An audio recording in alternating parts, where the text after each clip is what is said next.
یہ تو چھوٹا گناہ ہے، معمولی سمجھ کر نہ کیا کرے، اس لیے کہ چھوٹا سا چھوٹا گناہ عذاب کا ذریعہ بن سکتا ہے، چھوٹا سا چھوٹا گناہ پکڑ کا ذریعہ بن سکتا ہے، چھوٹا سا چھوٹا گناہ ناکامیابیوں کی دہلیز پر قدم رکھنے کا ذریعہ بن سکتا ہے، اس لیے کوئی گناہ کو معمولی نہ سمجھے۔ علامہ ذہبی رحمت اللہ علیہ اپنی کتاب الکبائر کے اندر ایک واقعہ نقل فرمائے، ایک آدمی کا انتقال ہوا، کسی نے اس کو خواب میں دیکھا، پوچھا کہ بھائی اللہ نے تمہارے ساتھ کیا معاملہ کیا؟ اس نے کہا کہ بھائی میں عذاب میں ہوں۔ نے پوچھا کہ بھائی کس بنا پر آپ کو عذاب دیا جا رہا ہے، کس وجہ سے آپ عذاب کے اندر پھنسے ہوئے ہو؟ وہ آدمی کہنے لگا کہ بھائی اللہ کے سامنے پیشی ہوئی، اللہ نے پوچھا کیا لے کر آئے ہو؟ میں نے عبادتیں پیش کی، لیکن اللہ رب العزت نے مجھ سے پوچھا کہ آپ نے فلاں بندے سے فلاں وقت میں تم نے ایک سوئی لی تھی، ایک سوئی لی تھی، اس سوئی کو تم نے استعمال کیا، اس سوئی سے تم نے اپنا کپڑا سیا، لیکن وہ سوئی تم نے اس کو واپس کیوں نہیں کی؟ ایک سوئی اس کی قیمت کیا ہوتی ہے؟ تم نے سوئی لی، اس کو واپس کیوں نہیں کی؟ اس بات پر مجھ سے باس پرس ہوئی، میرے پاس کوئی جواب نہیں تھا، جس کی وجہ سے میرے اوپر عذاب ہو رہا ہے۔ چھوٹا سا عمل، چھوٹا سا عمل لیکن پکڑ کا ذریعہ، چھوٹا سا عمل عذاب کا سبب بن رہا ہے، اس لیے ہمیں چاہیے کہ کسی گناہ کو بھی معمولی نہ سمجھیں، چھوٹا سا چھوٹا گناہ ہی تو ہے۔ آج اس طرح کے کتنے گناہ ہماری زندگی میں نہیں ہیں؟ دکان کے پاس جاتے، گاڑی کے پاس کھڑے ہوئے ہیں، کھڑے کھڑے وہاں پر دو ڈیر اٹھا لیے منہ میں ڈال لیے، کھڑے کھڑے دو گھٹانے اٹھا لیے منہ میں ڈال لیے۔ کیا ہمارے ذہن میں یہ خیال بھی نہیں آ رہا کہ دکان والے سے بھی اجازت لینی ہے، اللہ کے پاس اس کا بھی جواب دینا ہے، اللہ اس کے متعلق بھی پوچھیں گے۔ کسی سے ہم قرض لے رہے ہیں اور قرض دینے کے لیے ٹال مٹول کرتے رہتے ہیں، بیچارہ قرض دینے والا ہمارے اوپر ترس کھا کر اس نے قرض دیا، لیکن آج بھی یہ کہہ رہا ہے، افسوس کر رہا ہے کہ بھائی میں نے اس کو دیا کیوں؟ قرض دے کر وہ افسوس کر رہا۔ یاد رکھیں کہ اللہ کے نزدیک اس کی بھی پوچھو، کسی گناہ کو معمولی نہ سمجھیں کہ چھوٹا ہی تو گناہ ہے، لیکن چھوٹا گناہ بھی پکڑ کا سبب بن سکتا ہے، چھوٹا گناہ بھی عذاب کا ذریعہ بن سکتا ہے۔ امام احمد بن حنبل رحمت اللہ علیہ اپنی کتاب الزہد کے اندر ایک واقعہ نقل فرمائے، ایک آدمی جس کا انتقال ہوا، کسی نے خواب میں دیکھا، پوچھا کہ بھائی اللہ نے تمہارے ساتھ کیا معاملہ کیا؟ اس نے کہا کہ بھائی میں عذاب میں ہوں۔ پوچھا کہ بھائی کیوں؟ کون سی وجہ پکڑ کا ذریعہ بنی؟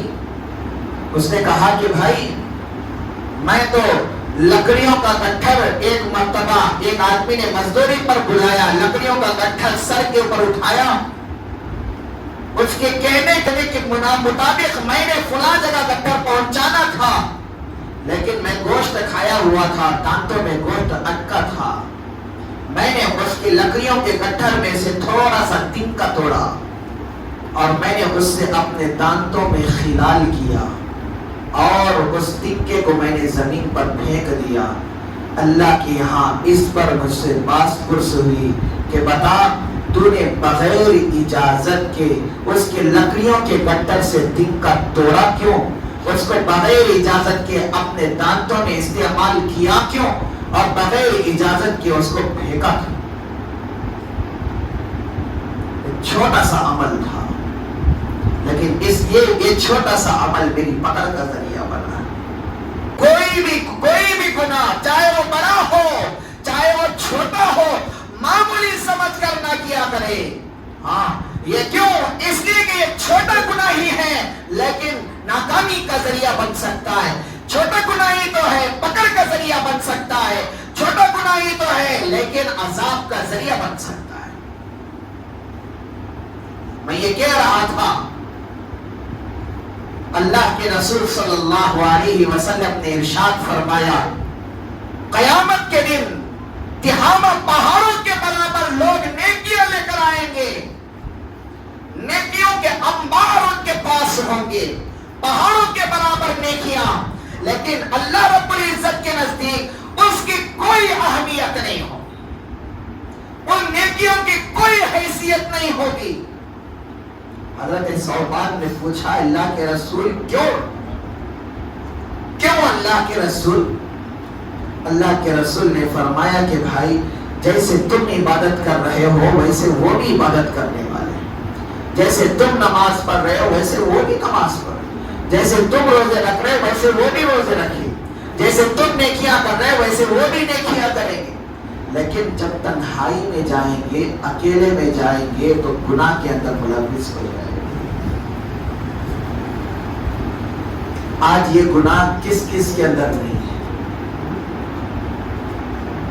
کیا صرف جوان؟ ہر ایک ہے. بچے سے لے کر بوڑھے تک سارے کے سارے اس گناہ کے اندر ملوث ہیں. سارے کے سارے تنہائی کے گناہ میں ملوث ہیں. چھوٹے سے چھوٹا بچہ جس کی عمر 8 سال 10 سال ہے وہ بھی آج موبائل کے اندر کیا دیکھ رہا ہے. ایک میں اپنی آنکھوں سے دیکھا ہوا واقعہ میں آپ کو بتاتا ہوں. وہ واقعہ دیکھ کر وہ حالت دیکھ کر میرا دل تو کانپ اٹھا کہ آج ماں باپ کی غیرت کہاں مر چکی ہے. شرم و حیا کہاں مر چکی ہے. تھوڑی سی شرم و حیا نہیں ہے. اپنی اولاد کے متعلق کوئی بھی فکر نہیں. ذرہ برابر بھی فکر نہیں. موبائل ہاتھ میں تھما دیا کوئی فکر نہیں کہ یہ موبائل میں کیا دیکھ رہا ہے کیا کر رہا ہے. ایک مرتبہ میں نے پارسل بھیجنے کے لیے بس اسٹینڈ پر گیا. آرٹسٹ بس اسٹینڈ پر دوپہر کے تقریباً 2:30 بج رہے تھے. میں نے وہاں پر جہاں پر پارسل بھیجنے کا تھا وہاں پر گیا. اس نے دیکھا کہ وہاں پر چھوٹا سا بچہ جس کی عمر زیادہ سے زیادہ 10-12 سال ہوگی. 10-12 سال کمپیوٹر کے سامنے بیٹھا ہوا ہے. اللہ معاف فرمائے وہ کیا ویڈیوز دیکھ رہا تھا. میں دیکھ کر دنگ ہو گیا. یہ بھی کوئی زندگی ہے؟ کہاں تک حالت پہنچ چکی ہے آج نوجوان کی بچوں کی حالت. چھوٹا سا بچہ 10 سال یا 12 سال اس کی عمر ہوگی کمپیوٹر کے سامنے بیٹھا ہوا ہے ننگی فلمیں دیکھ رہا ہے. آج تو ماں باپ گھر بناتے ہیں ہر بچے کے لیے کمرہ الگ الگ بن دیتے ہیں. تیرا یہ کمرہ ہے رات ہوتی ہے تو بچہ کمرے کے اندر چلا جاتا ہے. ماں باپ کو کوئی فکر ہے ہی نہیں کہ میرا بچہ کمرے میں جا کر کیا کرے گا. موبائل میں کیا دیکھے گا. کیا اثرات اس کی زندگی میں آئے گی. کیسے اس کی زندگی بنے گی یا بگڑے گی اس کے متعلق کوئی فکر نہیں. تو میرے بھائیو یاد رکھو قیامت کا دن ہوگا. قیامت کے دن اللہ کے سامنے پیشی ہوگی. رب ذوالجلال حساب لینے پر آئیں گے پوچھیں گے کہ بھائی کیا کر کے آئے ہو.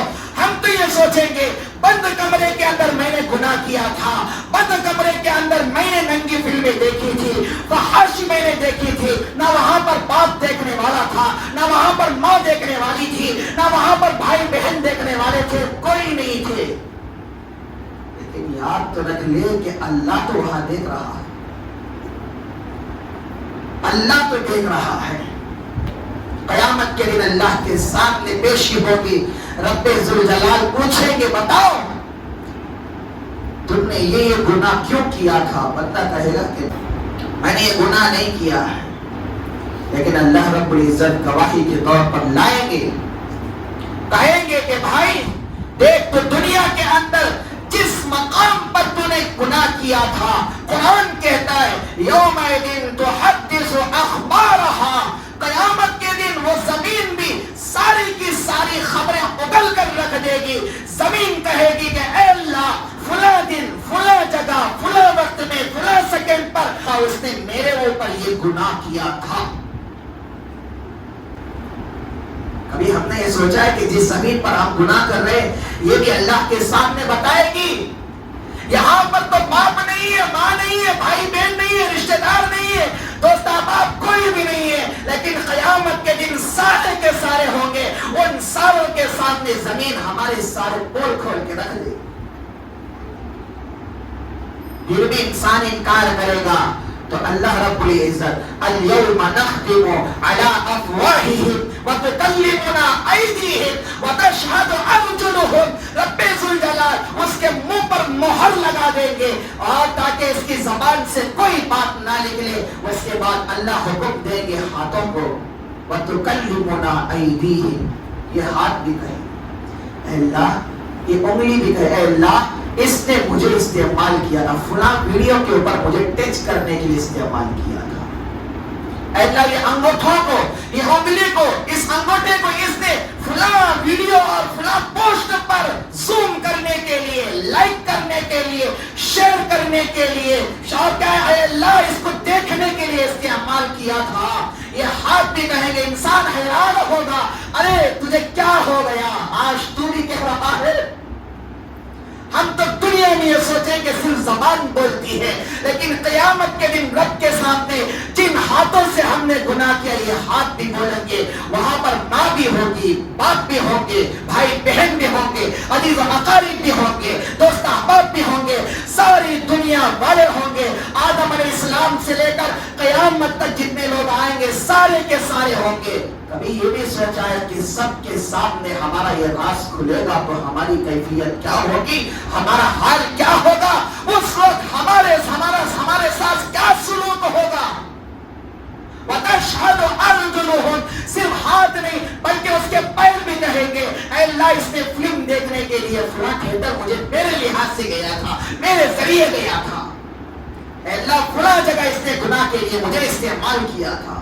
ہر چیز بتائیں گے، اس کے آنکھیں گواہی دیں گے، جسم کے ہر اعضاء بتائیں گے مجھے اس نے فلاں گناہ کے لیے استعمال کیا تھا۔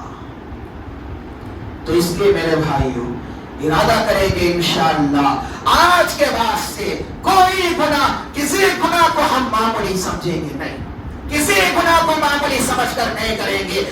کرنے سے پہلے یہ سوچ لے کہ یہ ہاتھ بھی میرا دشمن بن سکتا ہے، یہ پیر بھی میرے دشمن بن سکتے ہیں، جسم کے اعضاء بھی میرے دشمن بن سکتے ہیں۔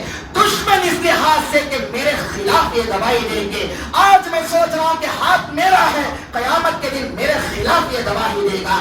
آج میں سوچ رہا ہوں کہ پیر میرے ہیں، قیامت کے دن میرے خلاف یہ گواہی دیں گے۔ آج میں سوچ رہا ہوں کہ یہ گھر میرا ہے، یہ جگہ میری ہے، یہ زمین میری ہے، لیکن یہی حصہ قیامت کے دن تمہارے خلاف گواہی دے گا۔ تو اس لیے میرے بھائیوں وقت ابھی ہمارے پاس ہے، اللہ نے جو زندگی جو لمحات ہمیں عطا فرمائے ہیں، ابھی موقع ہے، توبہ کر کے اٹھے۔ جو بھی ہم سے گناہ ہو چکے اے اللہ ہماری توبہ، اے اللہ ہمیں معاف فرما، سچے دل سے اللہ کے سامنے توبہ کرے۔ میرے بھائیوں حالات جو آئے ہوئے ہمارے گناہوں کی نحوست کی وجہ سے ہے، حالات سنوریں گے تو ہمارے گناہ کی توبہ جب ہوگی حالات سدھریں گے۔ اس لیے ارادہ کر کے اٹھے کہ انشاءاللہ آج کے بعد سے ہر بڑے گناہ سے بھی بچیں گے انشاءاللہ، ہر چھوٹے گناہ سے بچنے کی بھی کوشش کریں گے، تنہائی کے گناہوں سے بھی بچیں گے، دوست احباب کے ساتھ اور اس گناہ سے بچیں گے، اس لیے کہ چھوٹے گناہ کو کبھی چھوٹا نہ سمجھیں۔ یہی چھوٹا گناہ عذاب کا ذریعہ بن سکتا ہے، یہی چھوٹا گناہ پکڑ کا ذریعہ بن سکتا ہے۔ اللہ رب العزت سے دعا ہو کہ اللہ رب العزت جو کچھ کہا سنا گیا ان باتوں پر سب سے پہلے کہنے والے کو عمل کی توفیق عطا فرمائے. اللہ تعالی ہم تمام کو عمل پیرا بنائے. آمین. وآخر دعوانا ان الحمد للہ رب العالمین.